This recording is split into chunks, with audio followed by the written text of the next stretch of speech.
ચરિત્ર આવે છે શ્રી હિત હરિવંશ ગોસ્વામી પ્રેમાનંદ મહારાજ જે છે હાલમાં બિરાજમાન વૃંદાવનમાં, એ પરંપરાના જે મહાન પુરુષ થઈ ગયા હિત હરિવંશ મહાપુરુષ. 56 નંબર 90. રાધા શરણ પ્રધાન હૃદય અતિ સુદઢ ઉપાસી, કુંજ કેલી દંપતિ તહા કી કરત ખવાસી, સર્બસુ મહાપ્રસાદ પ્રસિદ્ધ તાકે અધિકારી, બીધી નિષેધ નહીં દાસ અનની ઉત્કટ વ્રતધારી, ब्यास सुवन पथ अनुसरे सोई भले पहचानी है, श्री हरिवंश गुसाई भजन की रीत सपूत को जानी है. श्री हित हरिवंश ગોસ્વામીજીની ભક્તિની રીતને કોઈ એક વિરલો શ્રી દામોદરદાસજી સેવકજી જાણી શકશે. તેમની ઉપાસના પદ્ધતિમાં શ્રી રાધાજીની પ્રધાનતા છે. તેઓ તેમના જ શ્રી શરણોની હૃદયમાં અત્યંત દ્રઢ ભાવે ઉપાસના કરતા હતા અને કુંજ ક્રીડામાં દંપતી શ્રી શ્યામાની સખી રૂપે સેવા કરતા હતા. તેમના વિશે આ વાત પ્રસિદ્ધ છે કે તેઓ શ્રી મહાપ્રસાદને સર્વસ્વ કરીને માનતા હતા. પોતાની અનન્ય નિષ્ઠાના કારણે તેઓ ખરેખર મહાપ્રસાદના ઉત્તમ અધિકારી હતા. તેમણે શ્રી શ્યામાના ઉત્કટ વ્રતને ધારણ કર્યું હતું. તેથી સ્મૃતિ શાસ્ત્રોક્ત વિધિ નિષેધોની અપેક્ષા રાખતા ન હતા. શ્રી વ્યાસ મિશ્રજીના પુત્ર શ્રી હિત હરિવંશ ગોસ્વામી દ્વારા પ્રવર્તિત માર્ગનું જે અનુસરણ કરશે તે જ સારી રીતે તેમના સિદ્ધાંતોને જાણી શકશે.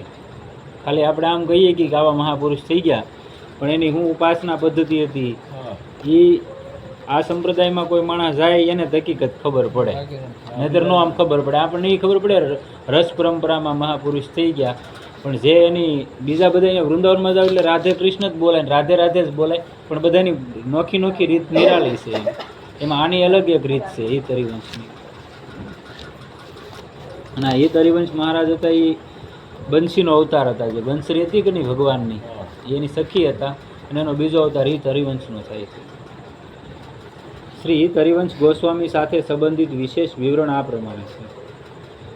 રસિક ભક્ત શિરોમણી શ્રી ગોસ્વામી શ્રી હિત હરિવંશ ચંદ્ર મહાપ્રભુજીનો જન્મ મથુરા પાસેના બાદ ગામમાં વિક્રમ સંવત 1559 વૈશાખ શુક્લ એકાદશીના રોજ થયો હતો.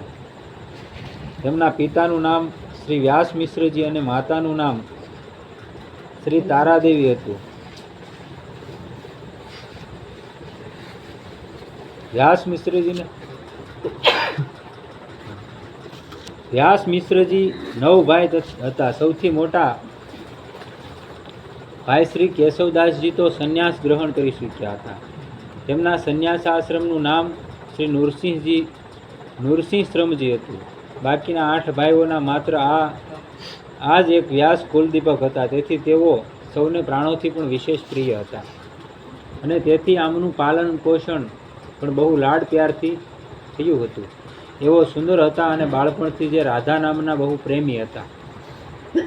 રાધા સાંભળતા જ એ બહુ જોરથી હર્ષધ્વનિ સાથે હસવા લાગતા હતા અને કહે છે કે 6 મહિનાની અવસ્થામાં જેમણે પારણામાં પોઢેલા શ્રી રાધા સુધાનિધિ સ્તવનનું ગાન કર્યું હતું. અવતારી પુરુષ જ કહેવાય ને. રાધા સુધાનિધિ સ્તવન છે મારે, આપણે આગળ તમારે આગળ છે ને મારી આગળ છે. એ સ્તવન એટલું બધું અઘરું છે કે જેવો તેવો તો હાલનો મારી જોડે એનો વાંચી શકે એવું છે, સંસ્કૃતમાં છે. જેને તેમના કાકા શ્રી નૃસિંહાશ્રમજીએ લિપિબદ્ધ કરી લીધું હતું. એના કાકાએ લખી લીધું હતું. આ પારણામાં બોડીને બોલ્યા હતા 6 મહિનાની વયમાં અને એને લખી લીધું. આ વસ્તુ હાસી તો ન જ લાગે આજના માણસને, પણ હકીકત આ સત્ય ઘટના છે. એનું તમને એક ઉદાહરણ આપી દો કે આ જ પરંપરામાં આથી થોડો ફેરફાર. ત્રીજા પહાડી બાબા થઈ ગયા કે નહીં, એ જ્યારે એના ઘરેથી નીકળ્યા ન હોય ત્યારે તો એના બાપાને આપણે કેમ મહાદેવના મંદિરે કથા છે તો બધા ગયા હોય, ત્યાં કાંઈક ઉત્સવ હતો મહાદેવના મંદિરે અને જાય છે બધા એમાં આયા રહ્યા હતા ને. એમ છોકરાની તો સ્વાભાવિક રીત હોય ને કે રમતું હોય, એના મા બાપને મંદિરે બેઠા હોય તો બાળક તો રમતું હોય, 2-5 વર્ષની ઉંમર હોય એટલે રમતા હતા ને. એમાં એક નાગ આવ્યો સામો, એટલે આ બીન પડી ગયા એટલે એની ડૂટી માથે કુંડલી મારીને, મતલબ ગુંડલું વળીને ફેણ માંડીને બેસી ગયો નાગ કાળો. એટલે એના બાપા સુધાન વૈયા ગયા, કોઈને ઊભા ન રહે. અવડી મોટી ફેણવાળો નાગ બેસી જાય તમારે આભી માથે, કોની તેવડ છે ભાઈને હામું ઊભું રહેવું, એટલે બધાય ભાગી ગયા દોડી દોડીને. પછી આ વ્યક્તિ 5 વર્ષની ઉંમર હતી, એટલે થોડીક તો સૂઝબૂઝ હોય ને, એટલે ભગવાનને પ્રાર્થના કરી કે જો આમાંથી બસી જાવ ને તો હું આમાં પાછો નહીં જાવી, કે તું એકવાર બસાવી લઈ કે. એટલે કે બસ અહીંથી આપણું પૂરું. પછી ત્યાંથી સંકલ્પ કરી લેશે, અને એ સંકલ્પ થાય એટલે તરત નાગ વયો જાય છે, અને ત્યાંથી પછી નીકળી જાય છે એનું માફક. એટલે આમ ક્યારેક કોઈ વસ્તુ થતી હોય તો મહાપુરુષોને જગાડવાય આવતા હોય, પૂર્વના યોગી હોય ને. અને પરમાત્મા છે ને એ છેલ્લા અવતારમાં કરુણા કરે છે. શંકરાચાર્યના જીવનમાં એવું જ ઘટ્યું છે. અને આને પાછા એ વૈયા જાય છે તો એના બા હોય ને, જે પહાડી બાબાના મા હોય, એ એને કહે છે કે તું વયો જા, બરોબર છે, પણ હું એમ મારું એવું કેવું છે કે હું જીવું ક્યાં સુધી તો અહીંયા રહીને ભજન કરી કે પછી વયો જાય છે. એટલે એ અહીંયા વયા જાય છે આપણે જગન્નાથપુરી. અને જગન્નાથપુરીમાં જઈને જ્યારે એને ભજન રોજ કરતા હોય, પણ એક દી એવો આવે કે એનો એક એવો સમય આવી ગયો કે કાંઈ ખાવા પીવાનું મળે નહીં.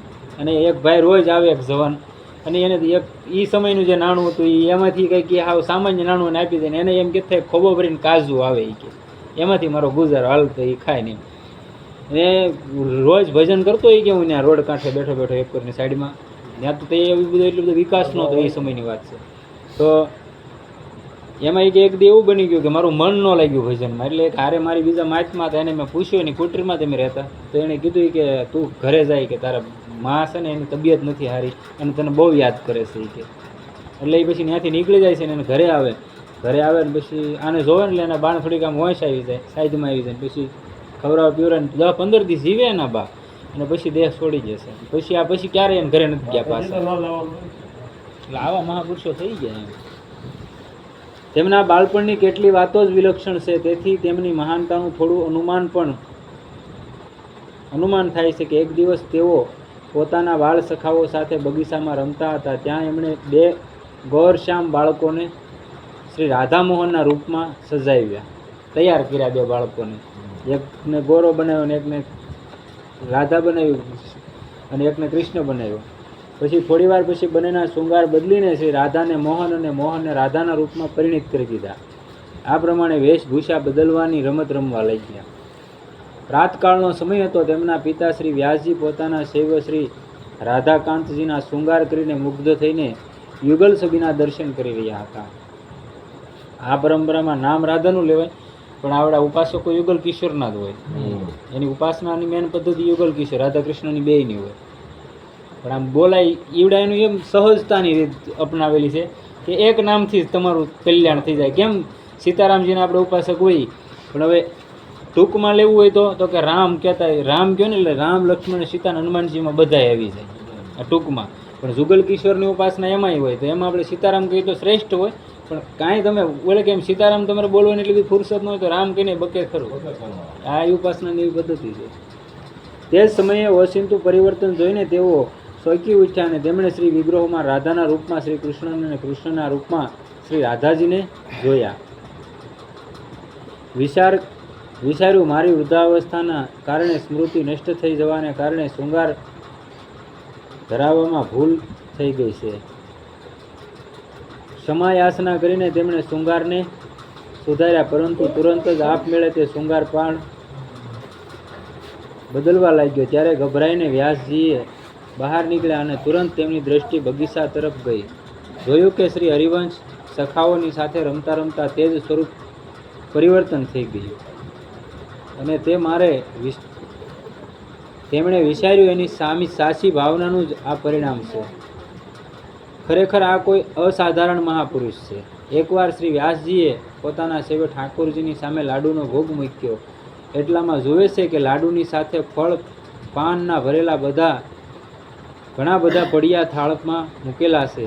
આમને બહુ આશ્ચર્ય થયું કે તે દિવસની વાત યાદ આવી ગઈ. પૂજા કર્યા પછી બહાર જઈને જોયું તો શ્રી હરિવંશજીએ બગીચામાં યુગલ કિશોરની ભાવનાથી તેમની સામે ફળપાનનો ભોગ રાખ્યો છે. આ ઘટનાનો પણ શ્રી વ્યાસજી પર બહુ પ્રભાવ પડ્યો. એના બાપા જ હતા વ્યાસજી, પણ હવે આને તો બગીચામાં બેઠા બેઠા ભગવાનને ફળ ને ફૂલ ને એવું ધર્યું હતું, અને અહીંયા થાળમાં દેખાણા એમ. એટલે આટલો આનો પ્રભાવ હતો. એકવાર શ્રી હરિવંશજી રમતા રમતા બગીચાના એક સૂકા કૂવામાં કૂદી પડ્યા. એનાથી વ્યાસજી, માતા તારાદેવી તથા કુટુંબના લોકોને તો અપાર દુઃખ થયું. બધા નગરવાસી વ્યાકુળ થઈ ગયા. વ્યાસજી તો શોકાકુળ થઈને કૂવામાં કૂદવા તૈયાર થઈ ગયા. લોકોએ જબરજસ્તી તેમને થોડી ક્ષણોમાં લોકોએ જોયું કૂવામાં એક દિવ્ય પ્રકાશ ફેલાઈ ગયો છે અને શ્રી હરિવંશજી શ્રી શ્યામ સુંદરના મંજુલ મધુર વિગ્રહને પોતાના નાના નાના કોમળ કરકમળોથી સાચવીને પોતાની મેળે કૂવામાંથી ઉપર ઉઠતા આવી રહ્યા છે. આ પ્રમાણે તેઓ ઉપર પહોંચી ગયા અને તેમના બહાર આવ્યા પછી કૂવો નિર્જળ જળથી ભરાઈ ગયો. ખાલી હતો અને જળથી ભરાઈ ગયો. અહીંથી તેના પ્રમાણો શરૂ થઈ ગયા હતા. એમ માતા પિતા તથા બીજા બધા લોકો આનંદિત થઈ ગયા અને શ્રી હરિવંશજીએ જે ભગવાન શ્યામસુંદરના મધુર મનોહર શ્રી વિગ્રહને લઈને ઉપર આવ્યા હતા તે વિગ્રહની શોભા અનુપમ હતી. તેના શ્રી અંગે અંગમાંથી જાણે સૌંદર્ય માધુર્યનું ઝરણું વહી રહ્યું હોય. બધા લોકો તેના દર્શન કરીને કૃતકૃત્ય થઈ ગયા. ત્યાર પછી ઠાકોરજીએ રાજમહેલમાં લાવવામાં આવ્યા અને મોટા સમારોહ સાથે તેમની પ્રતિષ્ઠા કરાવવામાં આવી. શ્રી હરિવંશજીએ તેમનું પરમ રસમય નામકરણ કર્યું, શ્રી નવરંગીલા લાલજી. હવે શ્રી હરિવંશજી નિરંતર પોતાના નવરંગીલા લાલજીની સેવા પૂજામાં વ્યસ્ત રહેવા લાગ્યા. આ સમયે તેઓ માત્ર 5 વર્ષના હતા. જે પરંપરાગત અને પૂર્વથી બે વસ્તુનો અહીંયા સમન્વય થયો. એનું પૂર્વનું હતું અને પરંપરા હતી અને તો જ થાય, નહીતર ન થાય. આપણે અહીંયા પરંપરાઓ આવેલી ખરીયું, પણ આપણે આની પરંપરા આપણે આવેલી સુરતમાં છે, ઓલી નહીં, એ તો નથી જ તે, બીજી તો નથી. પણ આ જે પુષ્ટિ માર્ગની એક પરંપરા અહીંયા આવેલી, આપણે વિઠ્ઠલનાથ ગોસાઈ થઈ ગયા કે નહીં, આપણે વલ્લભાચાર્યના સુપુત્ર. હા હા, શ્રી હરિવંશ છે. આ પ્રેમાનંદ રાધા વલ્લભ છે. એ પરંપરા આપણે સુરતની હવેલી કહેવાય કે એમાં છે, લગભગ છે ને એમાં. ત્યાં છે એના વિઠ્ઠલનાથ ગોસાઈ. હા, એ પ્રેમાનંદમાં છે. વિઠ્ઠલનાથ ગોસાઈનો એક સુપુત્ર અહીંયા આવેલો સુરતમાં, પણ અહીંયા આપણે આવતા લુપ્ત થઈ જાય છે એમ છે. નહીતર એના જ તે ઠાકુર અહીંયા આપેલા, આપણે વિઠ્ઠલનાથજીના ઠાકુર આપેલા એનો છોકરો અહીં લઈને આવ્યો હતો અને અહીંયા સ્થાપના કરી હતી સુરતમાં. માત્ર 5 વર્ષના હતા. આ પછી થોડા દિવસ બાદ તેમની અનુપમ સેવાથી વિમુગ્ધ થઈને સાક્ષાત રાસેશ્વરી, નિત્ય નિકુંજેશ્વરી, વૃષભાનુનંદિની શ્રી રાધાજીએ તેમને દર્શન આપ્યા અને પોતાની રસભાવના પૂર્ણ સેવા પદ્ધતિનો ઉપદેશ કર્યો અને મંત્રદાન કરીને એમણે શિષ્ય રૂપે સ્વીકાર કર્યો. આ પરંપરા હિત હરિવંશની પરંપરા અહીંથી આવેલી છે. આ સંપ્રદાય હરિવંશથી. 8 વર્ષની અવસ્થામાં તેમના ઉપનયન સંસ્કાર થયા અને 16 વર્ષની અવસ્થામાં શ્રી રૂકમણી દેવી સાથે તેમના લગ્ન થઈ ગયા. ગૃહસ્થ હતા પાછા. જેટલા ગોસાઈ થઈ ગયા એટલે બધા લોકો ગૃહસ્થમાં જ થઈ ગયા. માતા પિતા ગોલોકવાસી થઈ ગયા બાદ તેઓ સર્વસ્વનો ત્યાગ કરીને શ્રી વૃંદાવન માટે વિદાય થઈ ગયા. શ્રી નવરંગીલા લાલજીની સેવા પણ તેમણે તેમના પુત્રોને સોંપી દીધી. દેવવનથી તેઓ શિડિયાવન આવ્યા. અહીં આત્મદેવ નામક એક ભક્ત બ્રાહ્મણના ઘેર ઠાકોરજી શ્રી રાધા વલ્લભજીને બિરાજમાન હતા. આત્મદેવજીએ સ્વપ્નમાં આદેશ થયો કે તમારી જે બંને પુત્રીઓ છે શ્રી કૃષ્ણદાસી અને મનોહરી છે તેમના લગ્ન શ્રી હિત હરિવંશ સાથે કરી દો. એકને મૂકીને આવ્યા હતા ને 2 બીજજો, અને દહેજમાં મને આપી દેજો. એને દહેજમાં રાધા વલ્લભ ભગવાન જે કહેવાય કે નહીં ત્યારે વૃંદાવનમાં, એને દહેજમાં મળેલા છે. પછી આવે રાધા વલ્લભ મંદિર. તેઓ લગ્ન કરવા સંમત ન થાય તો તેમને મારી આજ્ઞા છે એવું કહી દેજો. આત્મદેવજીએ એવું જ કર્યું અને તે પ્રમાણે શ્રી રાધા વલ્લભજી મહારાજને શ્રી હરિવંશ વૃંદાવન લઈ આવ્યા. આવી રીતના અત્યારે જે હાલમાં મંદિર છે રાધા વલ્લભનું, એ આવી રીતના આવેલા છે. અને ત્યાં ભગવાને આજ્ઞા કરી હતી કદાચ ના પડે લગ્ન કરવાની, વિરક્તિ વેશ ધારણ કરવો થયો ને, એટલે એ ના પાડે તો એને કહેજો ભગવાનની આજ્ઞા છે. અને આવા જે મહાપુરુષો થઈ ગયા એને પંડા પૂંજારીને ભગવાન મળેલા ને હામાને કહેતાય તે કે ભાઈ આને આમ કહી દેજો આટલું ભગવાનની આજ્ઞા છે ને હામાં કરતાય તે આવી એની સાધના હતી, આપણી જેમ નહીં. વૃંદાવનમાં મદન ટેર નામક સ્થાનમાં શ્રી રાધાવલ્લભજીએ પ્રથમ નિવાસ કર્યો અને ત્યાર પછી વંશીવટ અને માનસરોવર નામક 4 પુણ્ય સ્થળોને પ્રગટ કર્યા. ત્યાર પછી તેઓ સેવાકુંજની પાસે કુટીરમાં રહેવા લાગ્યા તથા શ્રી રાધાવલ્લભજીનો પ્રથમ પ્રતિષ્ઠા ઉત્સવ તે જ સ્થાન પર થયો. શ્રી રાધાવલ્લભજીની આજ્ઞાથી શ્રી હિત હરિવંશ દાસે શ્રી શ્યામા યુગલ સરકારની નિકુંજ લીલાનો ક્રિયા અને કાવ્ય દ્વારા પ્રસાર કર્યો.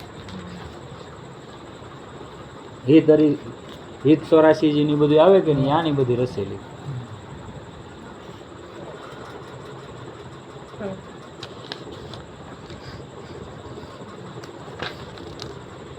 સ્વામી શ્રી હરિદાસજી સાથે તેમનો અભિન્ન પ્રેમ સંબંધ હતો. હરિદાસજી થઈ ગયા વ્યાસ હરિદાસજી, એ પાછા ઓલામાં થઈ ગયા આપણે, એની પરંપરા અલગ છે. આપણે ઓલા બાંકે બિહારી કહેવાય ને, આ બાંકે બિહારી ને હરિદાસજી લાવેલા. ઓરસામાં રાજપુરોહિત તથા ગુરુ પ્રસિદ્ધ ભક્ત શ્રી હરિદાસ વ્યાસે પણ આવી રીતે હિતાચાર્ય પ્રભુ પાસે દીક્ષા ગ્રહણ કરી હતી. શ્રી વૃંદાવન મહિમાવ્રતના નિર્માતા મહાપ્રભુ ચૈતન્યના પ્રસિદ્ધ ભક્ત સ્વામી શ્રી પ્રબોધાનંદજીનો પણ તેમના પ્રત્યે બહુ જ નિષ્ઠા અને પ્રેમ હતો.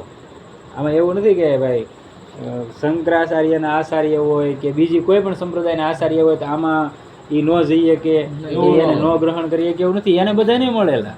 અખંડાનંદ સરસ્વતી થઈ ગયા, એમાં થઈ ગયા, એમાં થઈ ગયા ને આચાર્ય પરંપરામાં થઈ ગયા, બરોબર. છતાં એને મળેલા રાધા કૃષ્ણ. પછી ઉડિયા બાબા એમાં થઈ ગયા આચાર્ય પરંપરામાં. તે આ સ્વરૂપાનંદ સરસ્વતી આપણે દ્વારિકા પીઠાધીશ્વર હતા, એના ગુરુ હતા ઉડિયા બાબા. પણ એ તો એ પરંપરામાં થઈ ગઈ. એને તો રામકૃષ્ણ ને રાધાજી બધા મળેલા. એને તો એ પદ્ધતિની ઉપાસના આપેલી મહાપુરુષોએ. એક જ થાય. દર્શન તો બધામાં બધામાં થયેલા એમ. શિવના, હા, શક્તિના, રાધા કૃષ્ણ. મતલબ આપણે શું છે અહીંયા છે મેન વસ્તુ જે પરંપરાગત છે ને એ વસ્તુનો નથી છે નહીં, પણ જે પરંપરા હકીકત છે એ અહીંયા દેખાતી નથી. અને જેને અહીંયા કાંઈ બનવું હોય કે કાંઈ 2 પૈસા કમાવા હોય એ સીધા અહીંયા આવે. તમારે જોઈ લેવાનું. કોઈ પણ આપણે એવું એમ નથી કહેતા કે ભાઈ આપણે એનું કે આવું કઈ નામ થાય એવું કંઈ નહીં, એવું આપણે મનસાય નથી. પણ મારો કહેવાનો મતલબ એ છે કે કોઈ પણ વ્યક્તિ બહારથી અહીં બીજા રાજ્યમાંથી અહીંયા આવશે ને તો શું કામ આવશે? ભેગા કરવા જ આવશે. તમારે જોઈ લેવું. મળે કે એને ખબર છે કે અહીંયા ધનાઢ્ય રાજ્ય છે અને આવડે બધી ભોળી પ્રજા છે, અહીંયા તમે ગમે એમ આંકો તો હાલે. હા એમ. બાકી નજર હકીકત જે સત્યતા છે એની તરફ આપણે ક્યારેય પર્યાણ માંડતા નથી. આપણને આવી રીતના ભોળીવા કરે. નજર હાલો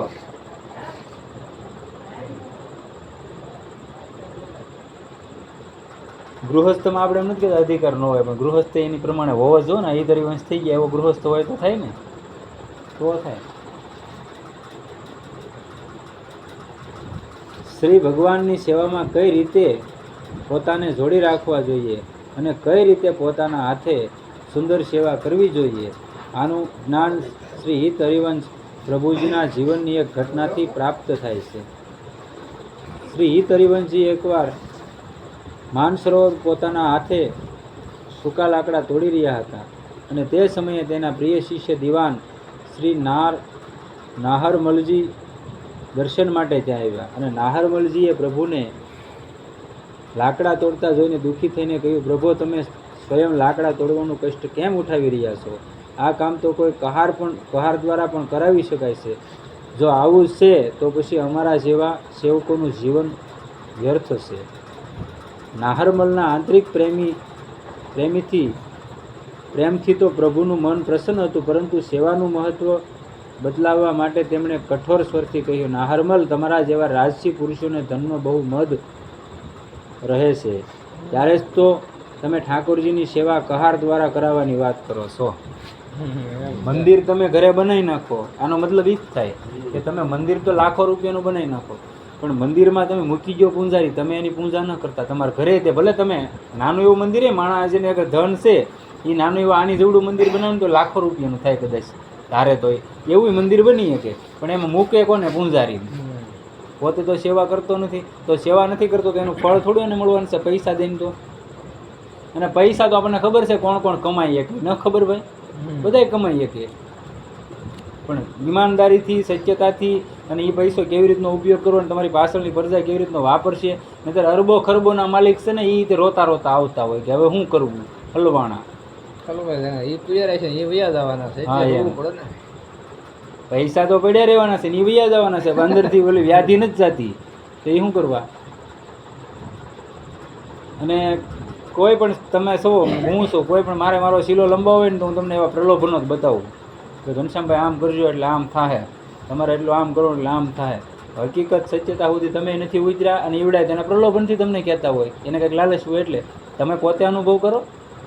કોઈ નામ પકડી લો, તમને ગમે નામ તો ઘણા બધા છે, ભગવાનના હજારો નામ છે, એક નામ ગમે પકડી લો, તમને નક્કી કરી લો કે આ મને વધારે પ્રિય છે, આનાથી મને આનંદ આવે છે, એ નામ પકડીને બેસી જાઓ. દુનિયામાં કોઈને નહીં પૂછવાનું, તમારું ઓટોમેટિકલી કલ્યાણ થઈ જાય. હે વાસના રે તો વધારે નામ લ્યો. નામ છેલ્લે નામ યાદ રહેવું જોઈએ. મેળા પછી ઓલા ભાઈ કેમ કાંઈ છે બાબા અત્યારે કાઢીને નાખવાનું, કોઈ છેલ્લા નહીં ને. તમારી આ ભેદ બુદ્ધિથી મને બહુ દુઃખ થયું. એવું કહેવાય છે કે શ્રી હિત હરિવંશ પ્રભુએ તેમને પોતાની પાસે આવવાની પણ ના પાડી દીધી. છેવટે જ્યારે નાહરમલજીએ દુઃખી થઈને અનશન કર્યું, પૂરા 3 દિવસ થઈ ગયા, ત્યારે તેઓ કૃપાપૂર્વક નાહરમલજીની પાસે ગયા અને પ્રેમભર્યા શબ્દોમાં કહ્યું કે ભૈયા, પ્રભુ સેવાનું સ્વરૂપ બહુ વિલક્ષણ છે. જો આવા મહાપુરુષો હોય ને, તમે કેવી પરંપરા હોય ને, તો ઓલા મને ના ન પાડે. ઓલાને મેં પૂછ્યું હતું મૂળદાસજી મહારાજને, તો એને મને આખા ગુજરાત લેવલમાં 2 જણા નામ આપ્યા હતા. એ કે અહીંયા ગયા જેવું છે ને, એ તમારો આત્મા માને તો એ કે તમને ત્યાં સુટેબલ થાય તો એ કે ઘનશ્યામભાઈ, નહીંતર હું તમને નથી કહેતો. પણ અહીંયા એ કે મેં જેવી તેવી આ 2 જગ્યાએ પરંપરા કે જેને ઠેઠથી હાલી આવે એવી પરંપરા મેં જોઈ હોય ને, તો આ 2 જગ્યાએ કે જોઈ લ્યો. પણ એ જો તમારે સુટેબલ થાય નહીં, કદાચ તમારી ત્યાં તમારું મન માને તો, નહીંતર નહીં. એ કે હું તો તમને નથી જ કહેતો, પણ મારા અંદાજ પ્રમાણે હું એમ કહું કે આ 2 વ્યક્તિ એવા છે. બાકી હું કે દુનિયા આ 85-90 વર્ષની મારી ઉંમર છે, એને એ પોતે સંન્યાસી છે, રામસ્નેહી સંપ્રદાયના ફક્કડ છે, બાળ બ્રહ્મચારી. એને તો દુનિયા રખડી હોય ને, ગુજરાત તો શું કહેવાય આપણું. પણ એને પોતે મને હમણાં જ કીધું કે હું તમને આનું કહું. એટલે આવું છે અહીંયા. શું છે પ્રભુ સેવામાં ત્યાજ્ય સ્વીકાર હેયોપાદે બુદ્ધિ કરવાથી જીવનું અનિષ્ટ થાય છે. આવા વિરોધી ભાવ મનમાં આવવો ન જોઈએ. પ્રભુ સેવા જીવનો એકમાત્ર ધર્મ છે. હું તમારા પર પ્રસન્ન છું અને અંજળ ગ્રહણ કરો. આમ કહીને તેમણે સ્વયં પોતાના હાથે પ્રસાદ આપ્યો અને પેટ ભરીને ભોજન કરાવ્યું. શ્રી હિત હરિવંશજી મહારાજ રાધાવલ્લભ સંપ્રદાયના મેરુદંડ છે, મુખ્ય મેરુદંડ. તેમણે શ્રી કૃષ્ણની વાંસળીનો અવતાર માનવામાં આવે છે. આવ્યું 48 વર્ષ સુધી આ ધરાધામને પાવન કર્યા પછી વિક્રમ સંવંત 1609ની શ્રી શરદ પૂર્ણિમાને તેમણે નિકુંજ લીલામાં પ્રવેશ કર્યો. હા, અહીંથી એનું ચરિત્ર આવડા જે રાધા વલ્લભ કે વાંકે બિહારી, જુગલ કિશોર ઉપાસના, એ બધી વૃંદાવન પરંપરા 84 કોષની પરંપરા છે ને, એમાં કોઈ પણ જીવ જાતો હોય ને એની ઉપાસના કરેલી હોય તો એ નિકુંજ જ બોલાય. નિકુંજ કાં ગોલોકધામ બોલાય, 2 પરંપરા 2 વાળે. અને સીતારામની ઉપાસના કોઈ કરતો હોય તો એ સાકેત લોક બોલાય, સાકેતમાં જાય એમ કે ઓલે શિવલોક બોલાય. મહાદેવની ઉપાસના કરતા હોય શિવલોકે બોલાય ને મોક્ષની ગતિ બોલાય. સદગુરુદેવ કી જય, રામચંદ્ર ભગવાન કી જય, કૃષ્ણ કનૈયા કી જય. સીતારામ રામ રામ સીતારામ રામ રામ સીતારામ રામ રામ સીતારામ રામ રામ સીતારામ રામ રામ સીતારામ રામ રામ સીતારામ રામ રામ સીતારામ રામ રામ સીતારામ